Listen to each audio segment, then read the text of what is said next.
Well, here we go. So great to have you back with us. Thank you so much for checking in. We have you on our hit list on regular rotation. The Radio 1 crew, of course, love you to bits, Rika. And I love the Radio 1 crew. Good to know. I mean, we are taking it mellow this time. I've been hearing your tune, All I Need, very kind of acoustic, lots of string, and this, really romantic vibe in your single. I have to ask you that at the top, are you a lover of romance? I am a hopeless romantic. I love love. I think love is beautiful, and I think being love is one of the best feelings in the world. So I just love love. You love love. So I have to ask, I mean, you might just choose to say, MYOB, mind your own business, but are you single and willing to get, what's the word, entangled, shall we say? I think I think love is very complicated, and right now the only thing which I'm committed to is my work. I think that's the only sure commitment I have. And growing up, I've had a few run-ins with love and a few heartbreaks as well. So I think it's here nor there, but the track was definitely inspired by something which I've definitely felt personally. It's very personal to me. And yeah, I think it's hard. Honestly, love songs are really hard to write about because love itself is such a big emotion. And to try and encapsulate that without sounding like really cheesy or like just saying I love you too much is quite hard. So I've always avoided writing love songs, but I actually wrote the song in Goa, right? In India. Okay. And I was in the room with the producer, Joe Kearns, and the songwriter, Bill, and we were like, I came in the studio and I was like, I want to write a love song. Like today I want to write a wedding song, a first dance song, like something really organic, stringsy, like just full of love. And they're also in their own long-term relationships, so I feel like the vibes were just there. And yeah, it kind of just came out of all of our hearts that day. And I mean, to have Goa as the backdrop for your love tune, I mean, what better? Yeah, it literally, Goa is I've been to a few places in India, and Goa is definitely like I think the most romantic place I've been to so far. So the vibes were there. We wrote this in like a villa which was in like inland, and you could see through the balcony this beautiful sunset and these beautiful trees, and the landscape was just so beautiful. And it definitely inspired like the vibes, and India is just one of the best places to write music, honestly, for me. So we'll have to talk about that. But I've noticed like from Galantis to, which was dance, and then Cranium, which is like reggae pop, you are showcasing many genres. And in doing that, I think your versatility. But is there like one particular genre which is closest to your heart and, which comes to you most naturally? I definitely think it's songs like All I Need, something a bit more acoustic-y and songwritery. I feel like my songwriting, like I take songwriting as seriously as I take being an artist. I feel like they go hand in hand. So to be able to be more vulnerable and to, be more acoustic and strip back and not like pop, bam, bam, bam. And it's just more focused on the lyricism and the vulnerability of the track and the raw emotion. I feel like that is where I personally shine the most, or I'm like the fact that I'm able to release All I Need is like the beginning of songs where I'm just super, super proud of them, and they feel so organic and just like my little babies. And I feel like these next few singles, which you're going to hear, are definitely like my proudest works to date. Yeah. And I'm so excited. I'm so excited for you as well. I know your EP is coming up early next year. We'll talk about that. But I have to come to the Indianness of you, embracing the whole Indian in you. What did you learn about yourself from your many visits to India? I just soak up every single little thing whenever I'm there. The food, I mean, is the best food I've ever eaten in the entire world comes from India, like hands down, eyes closed.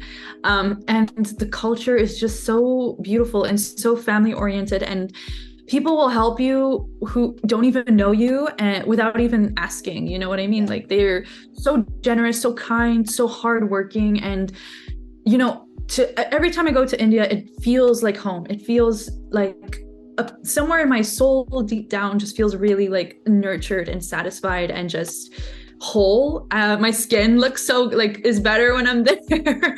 I'm glowing, I'm tan, I'm well fed. So um Yeah. whenever I go to India, I just learned that like there's so much out there, and even India itself has so many different cultures and so many subcultures and like different tongues and dialects, and it's just so beautiful that there's like it's so rich. India is so rich, and I'm just so grateful that I have roots there and that I'm a part of that in some way, and hopefully I can give back in that way and show it off to the world, to the greater Western world somehow.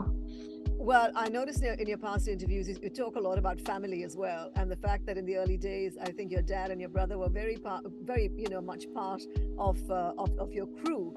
So a little bit about the Indian family and how they've contributed to your success. So my dad and my brother and my mom, they still manage me. It's been about like 5, 6 years now, and we've just worked together as a little RIKA team. I mean, there's no RIKA project without like my family. Like there's no RIKA without them. So I definitely owe anything, like any of my successes or even the ability to travel and just feel safe. Even when I went to India, I went with my brother. So my brother stayed with me for a month, and you know, to be able to have that ability to have him there with me and make sure that nothing goes wrong and, you know, look after me while like I'm in this like halfway across the world from home. I'm really grateful for all the love and support that they give me. And to be honest, my Warner Music India family feel just like family to me. They're so like closely knit with each other, and they're so supportive, and it feels like I'm talking to like a member of my own family whenever I talk to them, and they're just so supportive. And I feel like that's really embedded into just how Indian people are. And I'm so grateful to be able to be working with a team like Warner Music India as well. Well, thank you for the share. I'm sure you had plenty of questions about that shocking bubblegum pink hair. Loving it, But let's have you share some other quirky facts about you. A quirky fact about you that we need to know. A quirky fact. Oh gosh. I like to. I'm not the. A little bit, but तो मैं हिंदी सीख रही हूँ. मैं थोड़ा थोड़ा हिंदी बोल सकती हूँ. Like I can speak a little bit. I'm trying to learn as much as I can because I really want to feel like connected to like my culture and to my roots. So I've been trying to pick it up, but honestly, it's a very hard language to pick up for me. Lekin I'm trying to like watch a lot of, Netflix shows and listen to music and just really embed myself into the culture. Great to know. I'm so impressed. I am so impressed. Okay, I've got a bunch of random questions. I just got the Radio 1 crew to send me a few, okay? So don't hold it against me. Let me try this one. What would the world be like if it was filled with male and female versions of Rika? What would the world be like? Oh gosh, I'm a lot to handle on my own. I am very emotional. I'm very like all over the place. And yeah, I don't think it'd be very good. We're very organized people, but I don't think we would be able, like, to be honest, I have like quite an ego. I don't know. I'm quite I'm quite stubborn in that way. So I don't think I'd be able to talk to myself because I like, you know what I mean? It'd be hard. It wouldn't be fair. No. Okay. There's only room for one. There's only room for one Rika. Nice answer. Okay, if you were arrested, I'm just saying, if you were arrested with no explanation, what would your friends and family assume that you had done to get arrested in the first place? Um, Probably shoplifting. I love shopping. So I think they think that I would have like shoplifted something because I'm always shopping, looking at things, window shopping, actually shopping. So I think that they think that maybe I stole something, which I wanted. I mean, I've never shoplifted, but I mean, I think everyone's like seen, like everyone's gone to the mall and been like, oh, look at this really expensive purse. Like, what if I just, but no, I think maybe that. And how much, if you don't mind me asking, how much have you blown up at the one go shopping, just so that you don't make, us feel too bad? Too much. I when I was younger, I got like one of my first like actual like checks from music. Yeah. And I was like, oh my gosh, I'm 17 and I got this fat check and I spent it all. I knew nothing about savings, nothing about like stocks and like putting your money investing. I was 17, so I was like, I'm going to the mall. And I came back with no money. And my dad was like, where did it go? And I was like, look at this jacket I bought and look at my bag and look at my shoes. And I spent too much. I spent at least, like, I think there was this pair of Gucci boots, which I don't even wear anymore, sadly, because I grew out of them. Because apparently your feet will grow when you're 17. So I grew out of them and they literally cost me like 900 pounds. But one pair of shoes, I could have bought so many clothes, but I bought one pair of shoes, 900 pounds, but I can't even wear them anymore. Like, it's such a waste. I just want to give them to my friend or something because they're like brand new. Well, but you should. I don't know. And I guess that's probably why your dad is there, because when the checks come, he goes, well, Rika, can I have that, please? We all do everything together. It's not like it just goes straight into the family like pot in a way. Yeah. Now, here's another question. If you were transported like 400 years into the past, with no clothes or anything else, like no Gucci boots and whatever, how would you prove that you were from the future? What would you tell them? I mean, to be honest, 400 years ago, if I was transported, they'd see my pink hair and they think I'm a witch, and then they'd like literally lynch me. Like they would. Yeah, I think I would go too far back, and they'll be like, she's a witch, and then I would just like die. So I don't know. Yeah, literally, I don't know how I would prove anything because they would literally like kill me. Yeah. So but I guess you're right. The pink hair would kind of explain itself. Yeah, it would. Like, magic, sorcery, the witch. Okay. Let's come to your EP. It should be out early next year, Jan 24, I'm hearing. It's titled Conversations I've Never Had. What have been those conversations, Rika, that you've never had, and will you ever be having them? So Conversations I've Never Had is an EP, well, obviously, and it's about so I'm a very talkative person. I'm very open. Like I can basically say anything which is on my mind. People say I'm too honest sometimes. It's a bit rude how honest I am, and I'm like, well, I don't know if you'd prefer someone who'd lie to you, but here's all my honesty all the time. But sometimes, like for example, All I Need is the first single from my EP. And that is about, saying to someone that I need you, I'm dependent on you.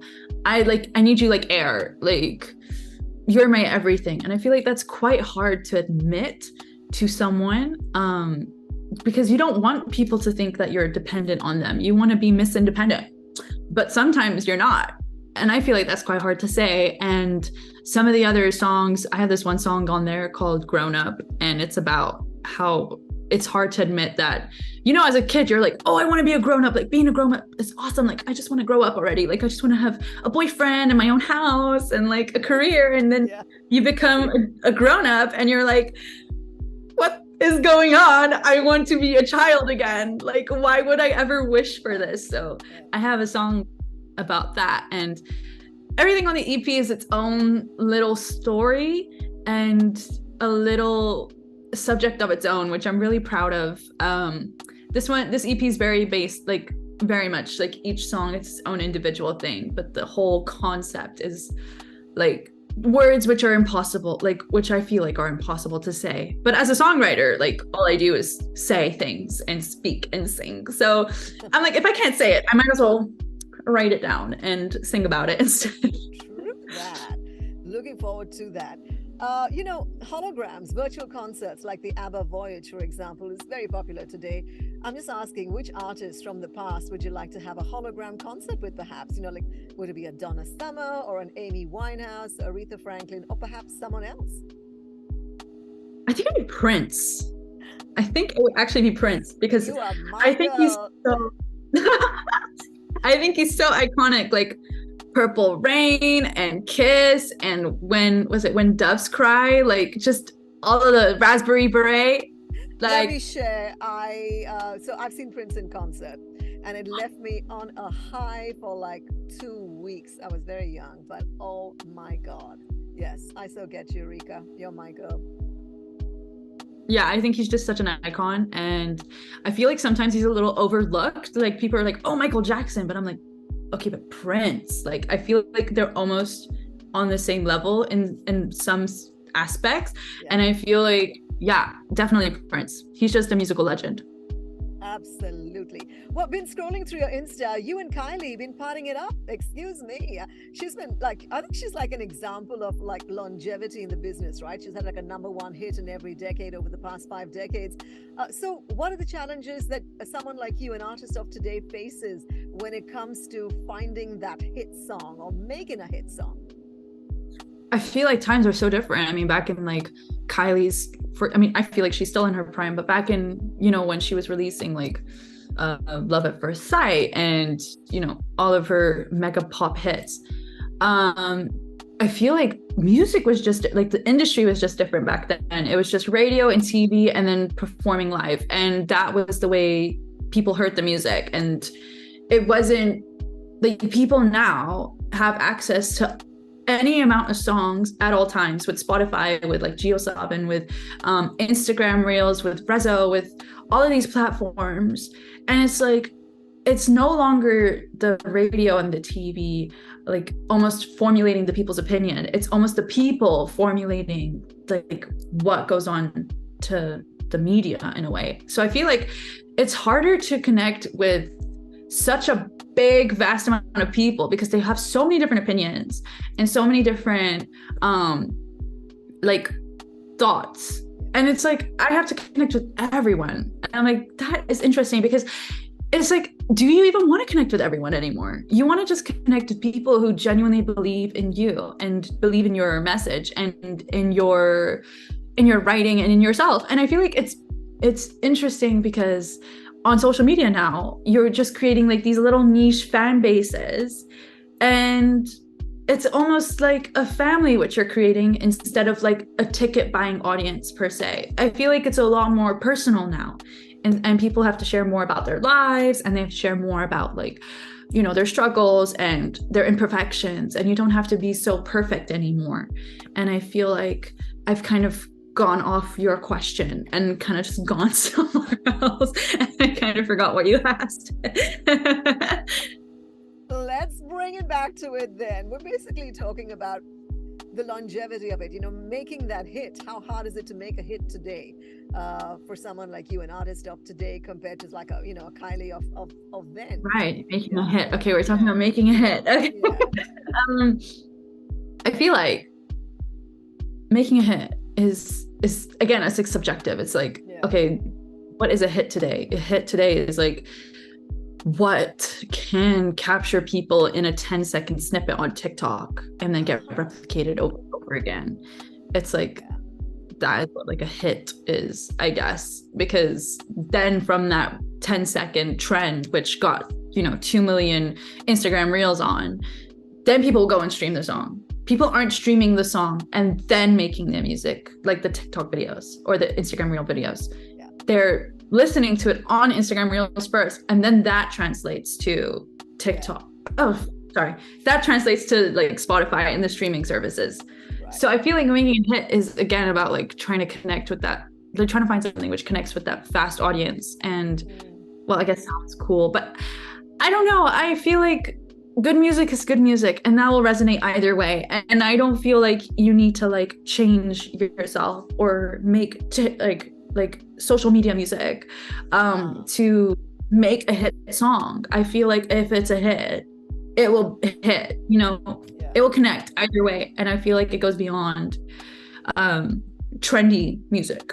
Yeah. I just feel like you can be the trend. Trends change all the time. It does. It does. So basically, you know, creating for an algorithm, creating for Mhm. TikTok, you know, versus basically creating for you as an artist, you know, that I think has longer staying power at the Yeah. end, is what I'm guessing. Now, you know, to some BTS stuff, behind the scenes stuff, I saw you editing your vocals, and I noticed that you mentioned 100 takes, you know, of the recordings to get your vocals right for the song All I Need. 100 takes? I mean, you know, you know, I have to ask the question. You know, being spontaneous and capturing it in one take, which is probably like in the analog era, is what I'm talking about. But capturing spontaneity versus like 100 takes to get that perfect single take. Your comments to that?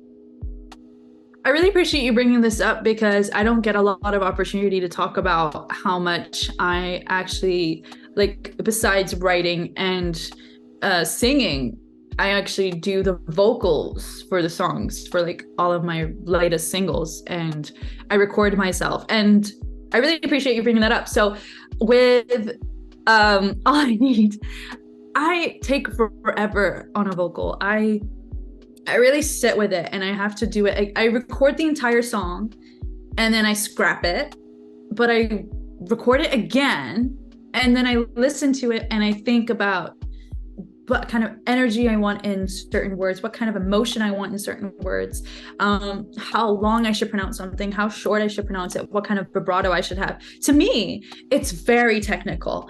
And but you have to find the balance between the technicality and it sounding natural to the listener. So I mean, even Billie Eilish does this, where she records the song 30, 40 times, but we do something called comping, which is taking the very best of every single take to make it sound the way it is now. And you don't notice, you can't hear that certain things I've cut in between words, I've cut out breaths. You can't hear it because it's meant to sound natural. And if you can hear it and you can hear where I'm cutting the words and splicing it, then I'm doing it wrong. But I think I'm doing a good job at it. So I think it sounds really like natural and flowy. And it's just about, well, at least for me, I do 100 takes because if I don't have the sound, like the exact sound which I'm envisioning in my brain, it'll drive me insane. And I'll release the record and I'll be like, but I didn't pronounce that word the way I wanted to. And then that will be the only thing I hear. So I feel like for me, it's very important to make sure that I'm giving my very, very best to the record. And if it takes 100 takes, that is how many takes I will do. If it takes 300 takes, that is how many takes I will do. If it takes 20 takes only, great. I don't have to spend all day recording, but it's literally all just about giving my very best to the listener and giving my all to the listener and trying my best to do that. Whether that takes 100 takes, I will sit here all day because I actually really love vocally producing the tracks. It's very fun to listen to myself. And as you can see in that video, I have a lot of fun with how I sound on certain takes. I like to make fun of myself in those parts. So yeah. I must say it's obviously, you know, you really sort of gone in depth into your craft. Thank you. You know, people like you and Billie Eilish now are like really getting on the doors, like on the systems, and like, you know, really working both behind the scenes and in front of the mic, and you know, it's like a whole composite package, I think, as an artist today. All right, I do a segment called Things That Make You Go, you know, so I'll throw a little a situation at you, and it's just your reaction to it. Okay, you ready? All right. Things that make you go, an AI song that sounds like a RIKA original. What's your take? Boo, boo, tomato, tomato, tomato, boo. I think AI can be used in a creative way, but no, I don't like that. Right. Are you I you don't think threatened? Are you threatened by AI, or the potential for it to disrupt the industry and people's livelihoods and people's creative expression? no, because it's a robot. It can't replicate human emotions. That is like it can't replicate something which is organic when it's not organic, you know? I don't think it is threatening to creativity, but I feel like it's threatening to the value of artists, and especially in the digital and like the artistic world, like where paintings and drawings and stuff, people will just assume that like the thousands and thousands of hours which people put into like painting and drawing and learning that whole craft can just be like, oh, I'm going to go on AI and I'm just going to type in something and then look at this beautiful painting which I've created. You didn't create anything.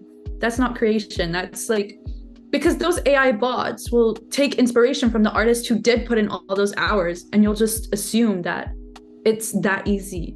And I feel like it's not really harmful towards the creativity or like that kind of thing, but more towards the way people outside of the creative world value creatives. And I don't like that. Yeah. So, I mean, are you working or having these conversations with other artists in the industry in the UK and elsewhere in the world? Are you talking about AI and how, it is being used today in the arts? I feel like it's a very online topic, and like a lot of people online are talking about it. I feel like in music, for me personally, I don't feel like it's affected myself as much. But obviously bigger artists like Drake, who are having AI versions of their songs submitted for Grammys, which they had no part in, I feel like would be like, what is going on here? I would do everything in my power to just like pull the plug on that, like sue. I would sue. I would get me a big hefty bag from suing. Yes. So yeah. Sue it and then go shopping with that money. Yeah. Buy more Gucci boots. Yes. Gonna size up. All right. Yeah. It's awesome having this conversation with you. Thank you so much for checking in with us. All I Need will be on Hot Rotation on Radio 1. We are big fans, Rika. Looking forward to your EP, Conversations I've Never Had, real soon. And hopefully when you come into India next, you can swing by our studios one more time. Oh my gosh, I have to swing by your studios the next time I'm there. I absolutely love Radio 1. You guys are the best, and your support honestly means the genuine world to me. So thank you so much for taking the time to interview me and to play my music and for all the love. Like, it doesn't go unnoticed, and I really appreciate it. So thank you so much. One world, your station. Radio 1.